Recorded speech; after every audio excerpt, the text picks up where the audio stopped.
সংক্রমণের ঊর্ধ্বগতির মধ্যেই বিনোদন কেন্দ্রে উপচে পড়া ভিড়, উপেক্ষিত স্বাস্থ্যবিধি, সাধারণ মানুষের মাঝে এখনও সচেতনতার অভাব। পিকে হালদারের কাছ থেকে প্রতি মাসে 2 লাখ টাকা নিতেন বাংলাদেশ ব্যাংক কর্মকর্তা শাহ আলম। নাম এসেছে এসকে সুরেরও। বান্ধবীদের ব্যবহার করে নেওয়া হয়েছে ভুয়া ঋণ। ঝিনাইদহে নতুন পেঁয়াজ তোলা শুরু, ভালো ফলন আর দাম পেয়ে খুশি কৃষক। ভরা মৌসুমে পেঁয়াজ আমদানি না করার দাবি। কয়েক মাসের ব্যবধানে 3 গুণ কাঁচা পাটের দাম। আন্তর্জাতিক পাট পণ্যের বাজার হারানোর শঙ্কা, কাঁচা পাট রফতানি বন্ধের তাগিদ। এবং দেশের বাজার চলে গেছে ভারতীয় শাড়ির দখলে। উৎপাদন খরচ বাড়ায় বিপাকে সিরাজগঞ্জের তাঁত মালিকরা। অনেক কারখানা বন্ধ হওয়ায় বেকার হাজার হাজার শ্রমিক।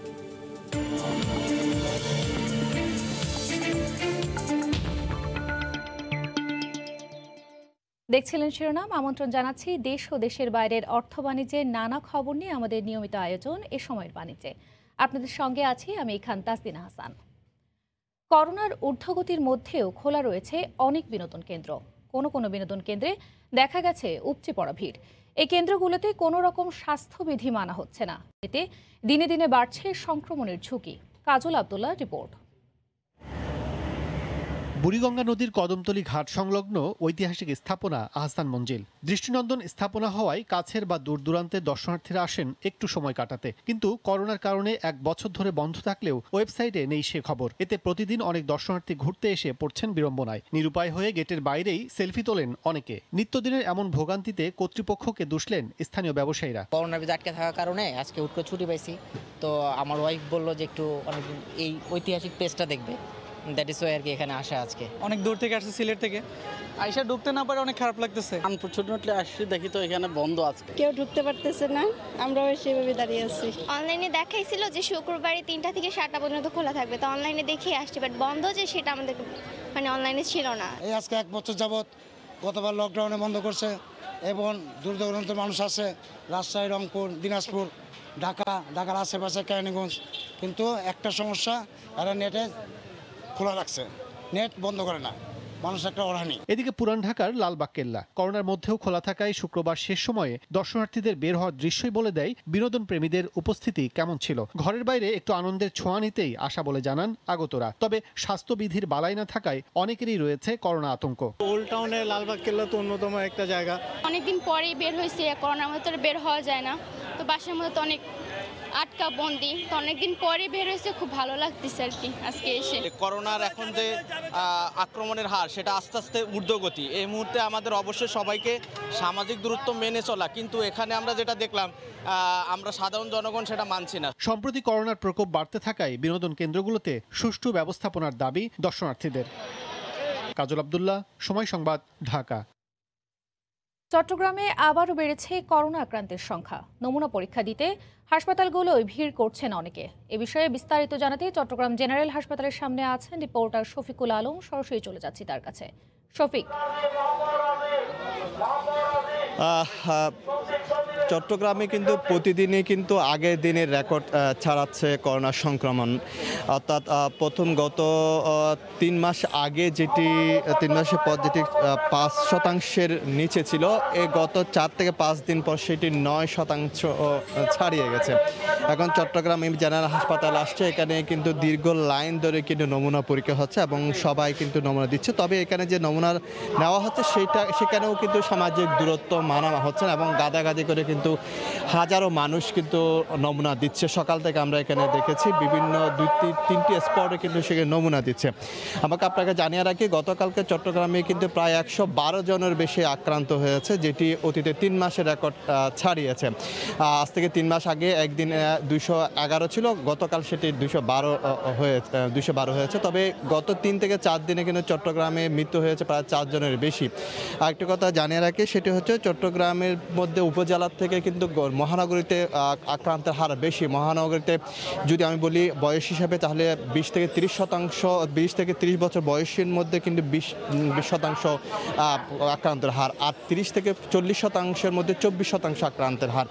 আর চট্টগ্রামে যদি আমি উপজেলাগুলোর কথা বলি, সেক্ষেত্রে কিন্তু উপজেলাগুলোর মধ্যে সবচেয়ে এগিয়ে আছে, প্রায় 1700-র বেশি মানুষ আক্রান্ত হয়েছে হাটহাজারিতে, অর্থাৎ হাটহাজারি, রাউজান, রাঙ্গুনিয়া এদিকেই কিন্তু মানুষের আক্রান্তের হার বেশি।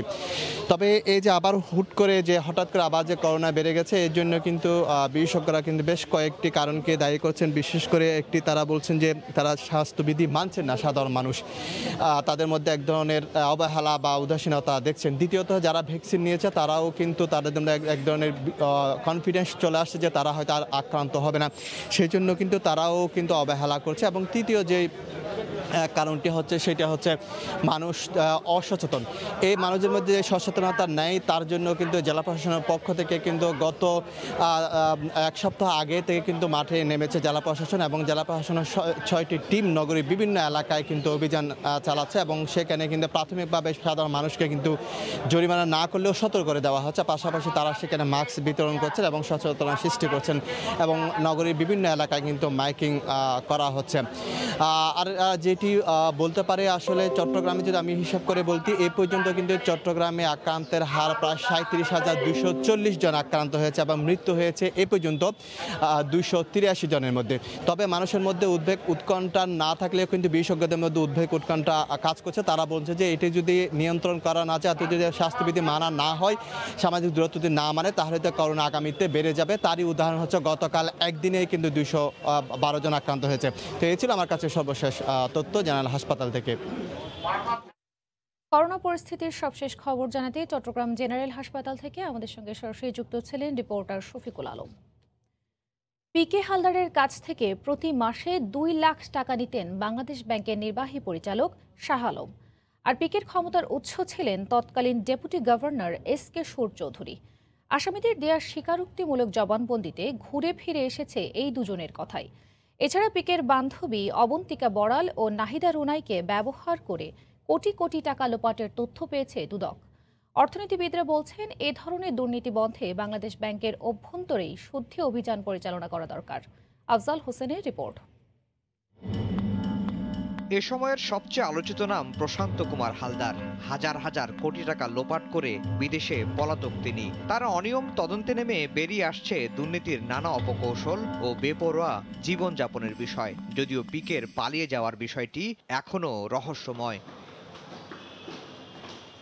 পিকে কেলেঙ্কারিতে এখন পর্যন্ত যাদের গ্রেফতার করা হয়েছে, তাদের মধ্যে 6 জন আদালতে স্বীকারোক্তিমূলক জবানবন্দি দিয়েছেন। বিচারকের সামনে দেয়া এসব জবানবন্দিতে ঘুরে ফিরে এসেছে বাংলাদেশ ব্যাংকের নির্বাহী পরিচালক শাহ আলম ও সাবেক ডেপুটি গভর্নর এস.কে সুর চৌধুরীর নাম। পিপলস লিজিংয়ের রাশিদুল হক তার জবানবন্দিতে বলেছেন, প্রতি মাসে 2 লাখ টাকা নিত শাহ আলম, আর এস.কে সুর ছিলেন পিকের জাদুর কাঠি। শাহ আলমকে প্রতি মাসে 2 লক্ষ টাকা করে দেওয়া হতো, এবং পিকে হালদারের সময় এস.কে সুরের দিদেন ডেপুটি গভর্নরের খুব একটা গভীর সম্পর্ক ছিল, এবং উনি এটাও বলেছেন ওনার ক্ষমতার উৎস সম্ভবত এস.কে সুর। মঙ্গলবার আদালতে জবানবন্দি দিয়েছেন তার কথিত বান্ধবী অবন্তিকা বড়াল। গ্রেফতার হয়েছেন পিকের আরেক কথিত বান্ধবী নাহিদা রুনাই। দুদক আইনজীবী জানান, এই দুইজনকে ব্যবহার করে ভুয়া ঋণ নেয়া এবং উপরমহলে অনৈতিক সুবিধা আদায় করতেন পিকে। অবন্তিকা বড়াল আর নাহিদা রুনাইকে অ্যাকর্ডিং টু উজ্জ্বল কুমার নন্দীর কনফেশনাল স্টেটমেন্ট, সেখানে যদি আমি দেখি তাহলে তাদেরকে ইউজ করা হয়েছে, এবং তাদেরকে ইউজ করতে গিয়ে যা যা করা দরকার সবই করেছে।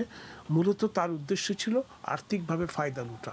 কেন্দ্রীয় ব্যাংকের অভ্যন্তরে ঘাপটি মেরে থাকা এরকম দুর্নীতিবাজদের খুঁজে বের করা না হলে আর্থিক খাতের দুর্বৃত্তায়ন বন্ধ হবে না বলে মনে করেন এই অর্থনীতিবিদ। একটা শুদ্ধি অভিযান করে বাংলাদেশ ব্যাংকের ভিতরে আরও যদি কোনো অসৎ লোক বা অসৎ চক্র থাকে, সেই চক্রকে সমূলে উৎপাদিত করে সেটাকে একটা ক্লিন সিস্টেমের মধ্যে নিয়ে যেতে পারে। তদন্তে পাওয়া তথ্য বিশ্লেষণ করে দুদক সংশ্লিষ্টরা বলছেন, পিকের দুর্নীতির পরিমাণ 10,000 কোটি টাকা ছাড়াবে।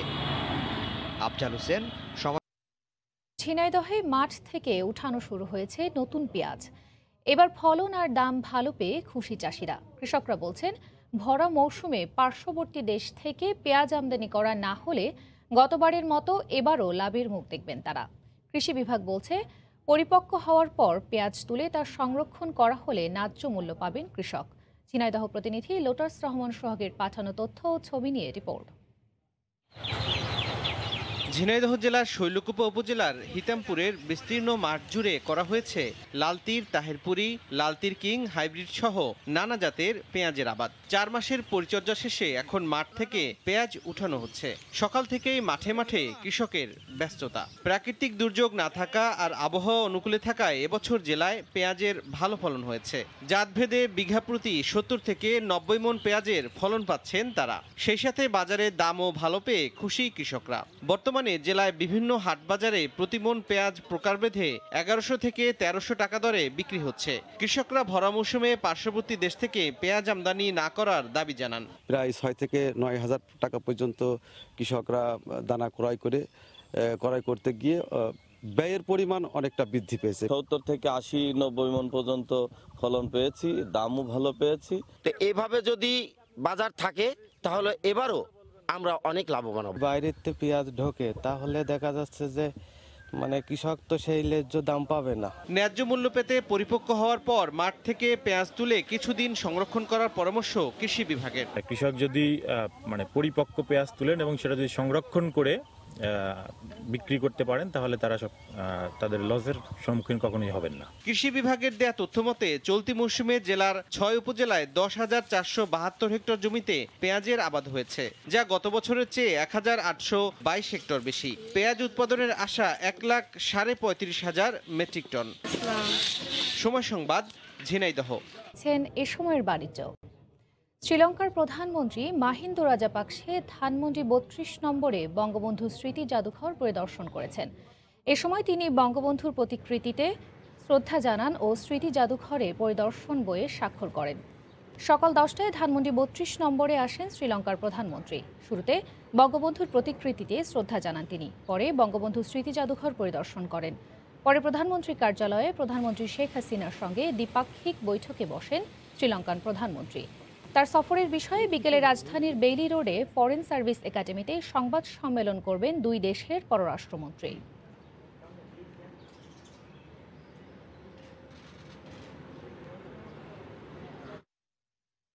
কয়েক মাসের ব্যবধানে কাঁচা পাটের দাম 3 গুণ পর্যন্ত বেড়েছে। তবে এতে কৃষক নয়, কারসাজি করে দাম বাড়ানো মজুতদাররাই লাভবান হয়েছেন বলে মনে করেন পাট শিল্পের ব্যবসায়ীরা। তাদের শঙ্কা, পাট পণ্যের বিশ্ববাজার হারালে তা ফিরে পাওয়া কঠিন হবে।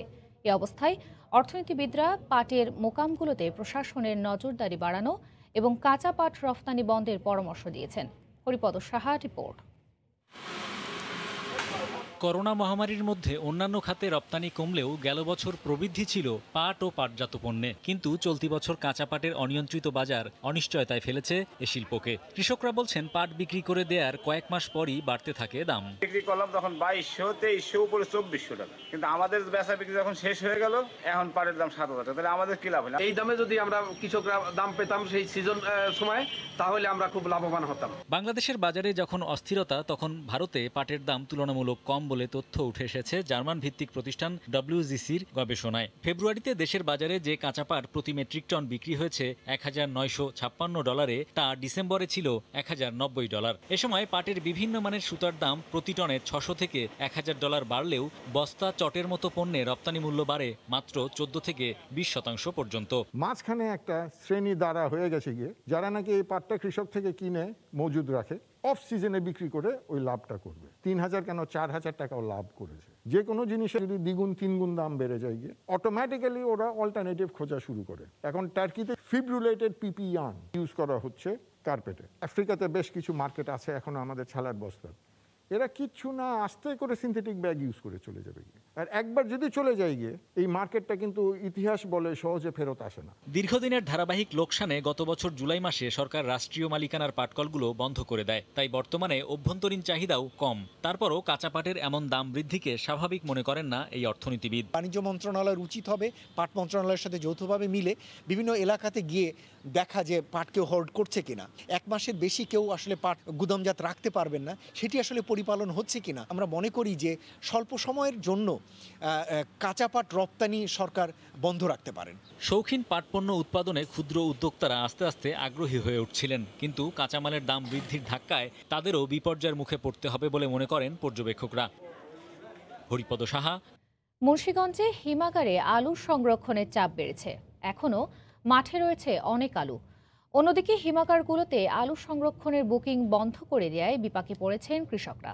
বিস্তারিত নাসিরউদ্দিন উজ্জ্বলের রিপোর্টে, ক্যামেরায় ছিলেন আবু সাইদ। মৌসুমের শুরুতেই মুন্সিগঞ্জের হিমাগারগুলোই আলু সংরক্ষণে ধুম পড়েছে। নৌ ও সড়কপথে হাজার হাজার বস্তা আলু নিয়ে আসছেন কৃষকরা। তবে জেলার ৬৮ হিমাগারে ধারণ ক্ষমতা প্রায় ৫.৫ লাখ মেট্রিক টন হলেও আলু আসছে দ্বিগুণ। এজন্য হিমাগার চালু করার ৩ সপ্তাহ পার না হতেই অনেক নতুন বুকিং বন্ধ করে দিয়েছে কর্তৃপক্ষ। এতে আলু নিয়ে বিপাকে পড়েছেন কৃষক ও সংরক্ষণকারীরা। অনেক রিকোয়েস্ট করতেছে যে আমাদের আলুগুলো রাখেন, কিন্তু আমাদের মালিক পক্ষের তরফ থেকে তারা বলতেছে আমাদের পক্ষে আর বেশি দিন রাখা সম্ভব না। হাজার হাজার কারি চকের ভিতরে পড়ে রয়েছে, যদি আল্লাহ না করে যদি বৃষ্টি বাদল না হয় তো এই আলু একদম পচা নষ্ট হয়ে যাবে। মালয়েশিয়া বা সিঙ্গাপুরে দিতে পারে, তাহলে আমাদের কৃষক বাঁচবে। চলতি বছর জেলায় আলুর বাম্পার ফলন হলেও তেমন পাইকারের দেখা নেই। এতে জমিতেই আলু স্তূপ করে রেখেছেন কৃষকরা। 10 দিন আগের থেকে আমাদের বুকিং শেষ। এখন ঘটনা হলো যে উত্তরবঙ্গের আলুগুলো আসাতেই আমাদের মুন্সিগঞ্জের আলুগুলো রয়ে গেছে। কৃষি সম্প্রসারণ অধিদপ্তর থেকে কৃষকদেরকে পরামর্শ দিচ্ছি যে এই আলুগুলো সনাতন পদ্ধতিতে ঘরে সংরক্ষণ করার জন্য। কৃষি বিভাগের তথ্য মতে জেলায় এবার ৩৭,৮৫০ হেক্টর জমিতে প্রায় ১৩ লাখ মেট্রিক টন আলু উৎপাদন হবে। সময় সংবাদ। তাঁত শিল্পের সরঞ্জামের মূল্য বৃদ্ধি, অন্যদিকে দেশের কাপড়ের বাজার ভারতীয় শাড়ির দখলে চলে যাওয়ায় উৎপাদিত কাপড় নিয়ে চরম বিপাকে সিরাজগঞ্জের তাঁত মালিকরা। লোকসানের মুখে অনেক তাঁতই কারখানা বন্ধ করায় বেকার হয়ে পড়েছেন হাজার হাজার শ্রমিক। তবে জেলার তাঁত শিল্পের ঐতিহ্যকে ধরে রাখতে ব্যবস্থার আশ্বাস দিয়েছে প্রশাসন। রিঙ্কু কুণ্ডুর রিপোর্ট, ছবি তুলেছেন অমৃত সেন। একসময় দিনের আলো ফোটার সাথে সাথেই সিরাজগঞ্জের বেলকুচি, শাহজাদপুর, এনায়তপুর ও উল্লাপাড়া তাঁতপল্লীগুলোতে শুরু হতো তাঁত বুনটের খটখট শব্দ। একই সাথে পাল্লা দিয়ে চলতো পাওয়ার লুমও। কিন্তু দফায় দফায় সুতা, রং সহ তাঁত শিল্পে ব্যবহৃত সরঞ্জামের দাম বৃদ্ধিতে এখন লোকসান গুনতে হচ্ছে তাঁত মালিকদের। পাশাপাশি বেড়েছে শ্রমিকের মজুরিও। সেই সাথে দেশের কাপড়ের বাজারগুলোতে ভারতীয় শাড়িতে সয়লাভ হয় তাঁত শিল্পের উৎপাদিত কাপড়ের চাহিদা কমে গেছে। ফলে অনেক মালিক লোকসানের মুখে বন্ধ করে দিচ্ছেন তাঁত কারখানা। এতে হাজার হাজার শ্রমিক বেকার হয়ে পড়ছেন। আগে সুতার দামটা মাত্রাতিরিক্ত কম ছিল, এখন সুতার দামটাও বেশি, কাজও কম হইতেছে। মহাজনরা সুতাও কিনতে পারতেছে না, শ্রমিকদের কাজও দিতে পারতেছে না। রঙের দাম বাড়ছে, সেই জন্য কাজ দিতে পারতেছে না, আমাদের মজুরিও তো ঠিক মতো দিচ্ছে না। তাঁত শিল্পকে লোকসানের হাত থেকে রক্ষায় সরকারি পৃষ্ঠপোষকতার পাশাপাশি ভারতীয় শাড়ি আসা বন্ধ করতে কর্তৃপক্ষের কঠোর নজরদারির দাবি তাঁত মালিকদের। ইন্ডিয়ান কাপড়টা যদি আসা বন্ধ হয় মার্কেটে, তাহলে আমরা মোটামুটি আমাদের কাপড় চলবে। জেলার তাঁত শিল্পের হারানো ঐতিহ্য ধরে রাখতে কর্তৃপক্ষের সাথে সমন্বয় করে পদক্ষেপ নেওয়ার আশ্বাস দেন জেলার চেম্বার নেতা। এটার উপরে ভ্যাট, অন্যান্য আমদানি যে শুল্কগুলি, এগুলো যতটুকু কমায় দেওয়া যাবে সেই ব্যাপারে আমাদের চেম্বারের তরফ থেকে ফেডারেশনের মাধ্যমে মাননীয় বাণিজ্য মন্ত্রণালয়ের কাছে এই ব্যাপারে আমরা চেম্বারে সিদ্ধান্ত দেওয়া আছে। তাঁত শিল্পে ব্যবহৃত রং ও সুতার বাজার নিয়ন্ত্রণ এবং ব্যবসায়ীদের লোকসান কমাতে প্রশাসনের পক্ষ থেকে পদক্ষেপ নেওয়ার কথা জানান উপজেলা প্রশাসনের শীর্ষ এই কর্মকর্তা। বেলকুচি যে তাঁত এলাকায় যারা শিল্প মালিকরা রয়েছে তাদেরকে নিয়েও আমরা সমন্বয়ের মাধ্যমে যাতে সুতার দামটাও যাতে বৃদ্ধি না পায় এবং কাপড়ের দামটার সমন্বয় করে কিভাবে আসলে জিনিসের সুষ্ঠু সমাধান করা যায় সেই জন্য আমরা চেষ্টা করব। জেলায় তাঁত, পাওয়ারলুম ও হ্যান্ডলুম রয়েছে প্রায় ৫ লাখ, আর এর সাথে জড়িত ১৫ লাখ শ্রমিক। রিঙ্কু কুণ্ডু। বেড়ে যাওয়ায় কারফিউ অব্যাহত রয়েছে কুয়েতে। তবে কারফিউর কারণে লোকসানের মুখে প্রবাসী ব্যবসায়ীরা। কুয়েত থেকে শরীফ মোহাম্মদ মিজানুর রহমানের তথ্য ও ছবিতে রিপোর্ট। হঠাৎ করে করোনা আবারও লাগামহীন হয়ে উঠেছে কুয়েতে। সংক্রমণ বেড়ে যাওয়ায় গত ৭ মার্চ থেকে কারফিউ জারি করে কুয়েত সরকার। বিকেল ৫টা থেকে সকাল ৫টা পর্যন্ত ১২ ঘন্টার কারফিউ ১ মাসের জন্য জারি করা হয়।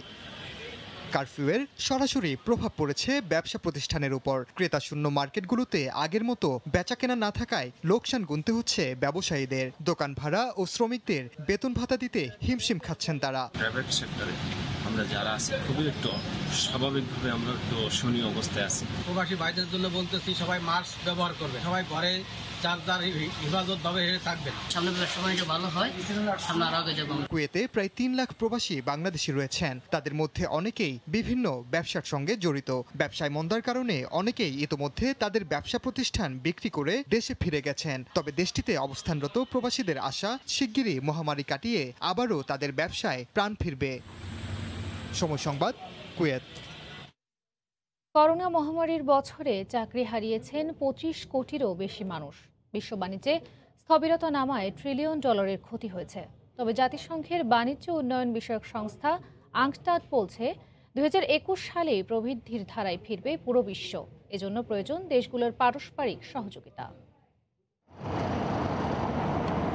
মহামারীর বছর 2020 জনজীবন স্থবির করে দেয়া এ বছরে স্বাস্থ্য খাতে ব্যয় করে আর দেশের অর্থনীতির চাকা সচল রাখতে বিশ্বের বিভিন্ন দেশের মাথায় কোটি কোটি ডলারের ঋণের বোঝা।